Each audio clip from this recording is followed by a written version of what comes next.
यह जेल अंडमान निकोबार द्वीप की राजधानी पोर्ट ब्लेयर में बनी हुई है। यह अंग्रेजों द्वारा भारतीय स्वतंत्रता संग्राम के सेनानियों को कैद रखने के लिए बनाई गई थी, जो कि मुख्य भारत भूमि से हजारों किलोमीटर दूर स्थित थी। वह सागर से भी 1000 किलोमीटर दुर्गम मार्ग पड़ता था। यह काला पानी के नाम से कुख्यात थी। काला पानी शब्द अंडमान के बंदी उपनिवेश के लिए देश निकला देने का पर्याय है। काला पानी शब्द का अर्थ मृत्यु जल या मृत्यु के स्थान से है जहां से कोई वापस नहीं आता है। देश निकालो के लिए काला पानी का अर्थ बाकी बचे हुए जीवन के लिए कठोर और अमानवीय यातनाएं सहना था। काला पानी यानी स्वतंत्रता सेनानियों उन अनकही यातनाओं और तकलीफों का सामना करने के लिए जीवित नरक में भेजना जो मौत की सजा से भी बदतर था। अपनों से दूर भेजने का अर्थ होता है वो यात्रा जो मृत्यु की घड़ी तक ले जाता हो। बंदी को हमेशा के लिए उसके समाज से दूर ले जाया जाता है, उसे वहां भेजा दिया जाता है जहां लोग रहते हैं पर अदृश्य लोक है, जहां अति विस्मयकारी तत्व है, जहां के बारे में वो कुछ नहीं जानता है। अंग्रेजी सरकार द्वारा भारत के स्वतंत्रता सेनानियों पर किए गए अत्याचारों की मूक गवाह इस जेल की नींव 1897 में रखी गई थी। इस जेल के अंदर 694 कोठरियां हैं। इन कोठरियों को बनाने का उद्देश्य बंदियों के आपसी मेल जोल को रोकना था। ऑक्टोपस की तरह 7 शाखाओं में फैली इस विशाल कारागार के अब केवल 3 अंश बचे हैं। कारागार की दीवारों पर वीर शहीदों के नाम लिखे हैं। यहाँ एक संग्रहालय भी है जहाँ उन अस्त्रों को देखा जा सकता है जिनसे स्वतंत्रता सेनानियों पर अत्याचार किए जाते थे। अंडमान में उपनिवेश स्थापित करने का मुख्य उद्देश्य समुद्री तूफानों में फंसे जहाजों को सुरक्षित स्थान उपलब्ध कराना था। ये सोचा गया कि एक स्थायी बस्ती ही समुद्री जहाजों की सुरक्षा का एकमात्र समाधान है। इन द्वीपों में बस्ती बसाने का पहला प्रयास 1789 में किया गया जब कैप्टन आर्चिबाल्ड ब्लेयर ने चाथम द्वीप में एक बस्ती बसाई। इस बस्ती को बाद में उत्तरी अंडमान में पोर्ट कॉर्नवालिस स्थानांतरित कर दिया गया क्योंकि उस स्थान को नौसैनिक दृष्टि से उपयुक्त समझा गया। बस्ती बसाने का यह प्रयास सफल नहीं रहा और इसे 1796 में समाप्त कर दिया गया। 60 वर्षों के बाद पुनः इन द्वीपों में समुद्री जहाजों की सुरक्षा हेतु स्थायी बस्ती बसाने का सवाल आया, परंतु बंदी उपनिवेश की स्थापना वास्तव में 1857 में प्रथम स्वतंत्रता संग्राम के देशभक्तों को जिला वतन करने के लिए स्थापित किया गया।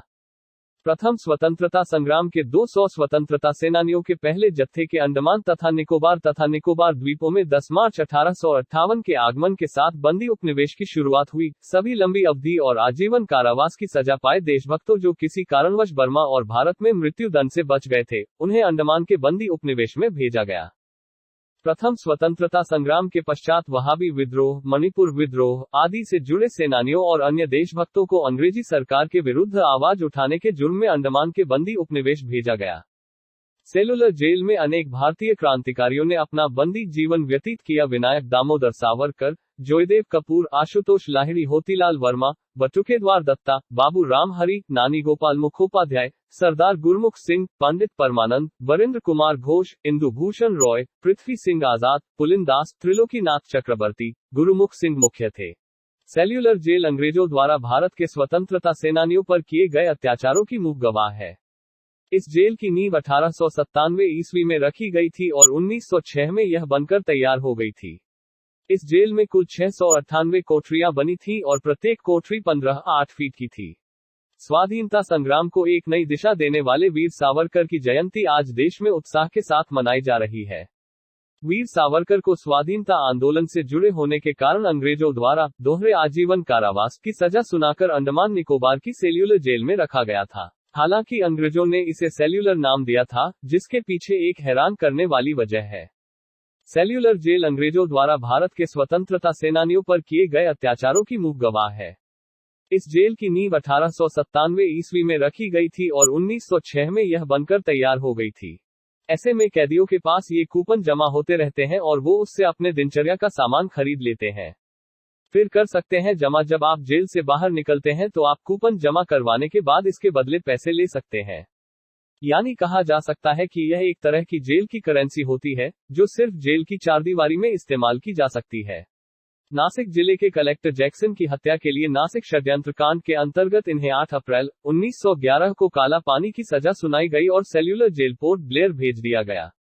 वीर सावरकर विनायक दामोदर सावरकर को सेल्युलर जेल की तीसरी मंजिल की छो कोठरी में रखा गया था। अंग्रेजी हुकूमत के दौर में काला पानी की सजा की खबरें आप आज भी सुनते होंगे। आखिर ऐसा क्या था इस सजा में जो आज तक इसकी चर्चा की जाती है? क्यों इसे क्रूरतम श्रेणी में गिना जाता है? आइए जानते हैं। सेल्युलर जेल भारतीय इतिहास का एक काला अध्याय है। भारत जब गुलामी की बेड़ियों में जकड़ा था, अंग्रेजी सरकार स्वतंत्रता सेनानियों पर कहर ढा रही थी। हजारों सेनानियों को फांसी दे दी गई, तोपों के मुंह पर बांधकर उन्हें उड़ा दिया गया। कई ऐसे भी थे जिन्हें तिल तिल कर मारा जाता था। इसके लिए अंग्रेजों के पास सेल्यूलर जेल का अस्त्र था। इस जेल को सेल्यूलर इसलिए नाम दिया गया था क्योंकि यहाँ एक कैदी से दूसरे से बिल्कुल अलग रखा जाता था। जेल में हर कैदी के लिए एक अलग सेल होती थी। यहाँ का अकेलापन कैदी के लिए सबसे भयावह होता था। यहाँ कितने भारतीयों को फांसी की सजा दी गई और कितने मर गए इसका रिकॉर्ड मौजूद नहीं है। लेकिन आज भी जीवित स्वतंत्रता सेनानियों के जेहन में काला पानी शब्द भयावह जगह के रूप में बसा है।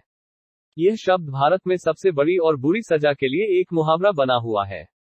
अंडमान के पोर्ट ब्लेयर सिटी में स्थित इस जेल की चारदीवारी इतनी छोटी थी कि इसे आसानी से कोई भी पार कर सकता है।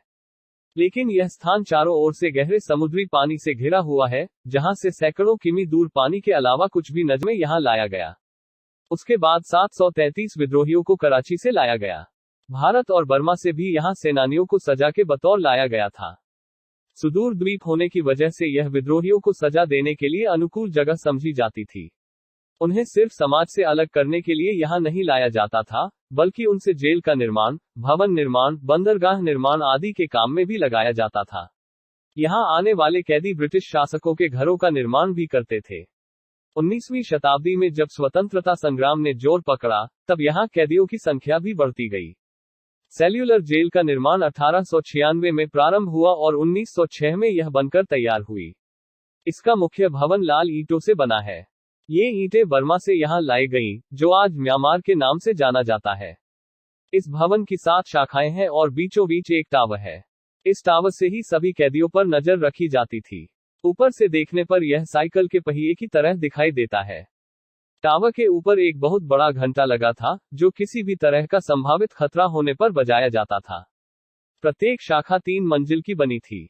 इनमें कोई शयनकक्ष नहीं था और कुल 698 कोठरियां बनी थी। प्रत्येक कोठरी 15-8 फीट की थी, जिसमें 3 मीटर की ऊंचाई पर रोशनदान थे। एक कोठरी का कैदी दूसरी कोठरी के कैदी से कोई संपर्क नहीं रख सकता था। जेल में बंद स्वतंत्रता संग्राम सेनानियों को बेड़ियों से बांधा जाता था। कोल्हू से तेल पेरने का काम उनसे करवाया जाता था। हर कैदी को 30 पाउंड नारियल और सरसों को पेरना होता था। यदि वह ऐसा नहीं कर पाता था तो उन्हें बुरी तरह से पीटा जाता था और बेड़ियों से जकड़ दिया जाता था। काला पानी जेल में भारत से लेकर बर्मा तक के लोगों को कैद में रखा गया था। एक बार यहां 238 कैदियों ने भागने की कोशिश की थी, लेकिन उन्हें पकड़ लिया गया। एक कैदी ने तो आत्महत्या कर ली और बाकी पकड़े गए। जेल अधीक्षक वाकर ने 87 लोगों को फांसी पर लटकाने का आदेश दिया था। यहां 1930 में भगत सिंह के सहयोगी महावीर सिंह ने अत्याचार के खिलाफ भूख हड़ताल की थी। जेल कर्मचारियों ने उन्हें जबरन दूध पिलाया। दूध जैसे ही पेट के अंदर गया तो उनकी मौत हो गई। इसके बाद उनके शव में एक पत्थर बांधकर उन्हें समुद्र में फेंक दिया गया था। अंग्रेजों द्वारा अमानवीय अत्याचार करने के कारण 1930 में यहां कैदियों ने भूख हड़ताल कर दी थी। तब महात्मा गांधी और रविंद्रनाथ टैगोर ने इसमें हस्तक्षेप किया। 1937-38 में यहां से कैदियों को स्वदेश भेज दिया गया था। जापानी शासकों ने अंडमान पर 1942 में कब्जा किया और अंग्रेजों को वहां से मार भगाया। उस समय अंग्रेज कैदियों को सेल्यूलर जेल में बंद कर दिया गया था। उस दौरान नेताजी सुभाष चंद्र बोस ने भी वहां का दौरा किया था। 7 में से 2 शाखाओं को जापानियों ने नष्ट कर दिया था। द्वितीय विश्व युद्ध खत्म होने के बाद 1945 में फिर अंग्रेजों ने यहां कब्जा जमाया। भारत को आजादी मिलने के बाद इसकी 2 और शाखाओं को ध्वस्त कर दिया गया। शेष बची 3 शाखाएं और मुख्य टावर को 1969 में राष्ट्रीय स्मारक घोषित कर दिया गया। 1963 में यहां गोविंद वल्लभ पंत अस्पताल खोला गया। वर्तमान में यह 500 बिस्तरों वाला अस्पताल है और 40 डॉक्टर यहां के निवासियों की सेवा कर रहे हैं। 10 मार्च 2006 को सेल्यूलर जेल का शताब्दी वर्ष समारोह मनाया गया। भारत सरकार द्वारा इस जेल में सजा काट चुके कैदियों को बधाई भी दी गई।